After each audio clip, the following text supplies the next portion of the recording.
আসসালামু আলাইকুম, কেমন আছেন সবাই? আশা করি সবাই ভালো আছেন। আমি অনেক দিন পর নিউ ভ্লগ, এটা হচ্ছে আমার চাচ্চুর ছেলের আকিকার ভ্লগ, যেটা গ্রামের বাড়িতে গিয়ে করেছিলাম। আর গ্রামের বাড়ির কোনো ভ্লগ করিনি, কজ আমি আনন্দে মেতে উঠেছিলাম, আমার ভ্লগের কথা মনে ছিল না। এখানে ছিল সবজি দিয়ে চিংড়ি মাছ, ডিম সিদ্ধ, সালাদ, গরুর মাংস, আর এখানে গরুর কিডনি, কলিজা, ফ্যাফড়া, মাংস সব ছিল।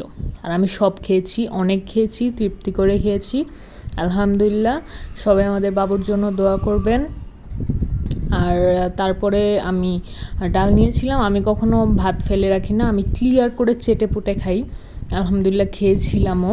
তারপরে ছিল দই, এটা হচ্ছে গ্লাসে করে চিনি মিক্স করে দধি বলে আমাদের ওইখানে। এটা অনেক পরিমাণে মজা, আমার কাছে অনেক ভালো লাগে, আমি অনেক খেতে পছন্দ করি। তারপর একটু হাঁটাহাঁটি করতে রাস্তায় বের হয়ে গিয়েছিলাম। এটা হচ্ছে আমার দাদুর বাড়ির রাস্তা, গ্রামের রাস্তা, বাট দেখতে প্রচণ্ড পরিমাণ সুন্দর।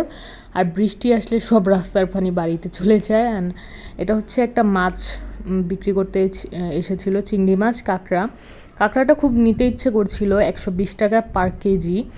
বাট কেন যেন নিলাম না, হয়তো জানি না কী কারণ নিইনি, বাট আমার খাওয়ার অনেক ইচ্ছা, কাঁকড়া কোনো একদিন খাবো।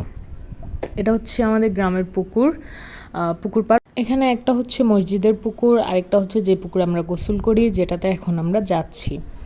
তো এই যে আমার ভাই আমার বোনকে নিয়ে ঘুরছে। আমি ভাই কোথাও গেলে আমার ভাইয়ের কাছে, আমার বোনের কাছে, বা আমার ননদকে নিয়ে গেলে ওর কাছেই আমার মেয়ে সবসময় থাকে। তো এটা হচ্ছে আমাদের সে বিখ্যাত কুখ্যাত পুকুর, যেটার মধ্যে আমরা সবসময় দেশের বাড়িতে গেলে গোসল করি। তো এখানে আমার সব বোনেরা খাওয়া দাওয়া করে সবাই এখানে এসে জড়ো হয়েছে বাতাসের জন্য, কজ বাড়িতে একটুও বাতাস নাই, একটু পরপর কারেন্ট চলে যায়। এ হচ্ছে আমার বোনের ছেলে, আমার মেয়ে ওই যে বসে আছে, মানে।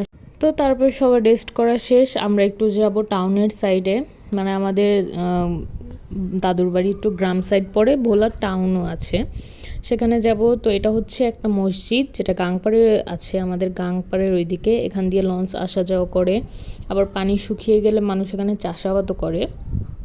আমার গ্রামের পরিবেশ, আবহাওয়া অনেক বেশি ভালো লাগে। আমার মেয়েও মেবি অনেক বেশি পছন্দ করেছে দেশে যাওয়ার পর। এই যে দৌড়াচ্ছে, ও বাচ্চাদের সাথে খেলাধুলা করেছে, দৌড়াদৌড়ি করেছে। আমাদের ওখানে গরু আছে, ছাগল আছে, ওদের সাথে খেলাধুলা করেছে।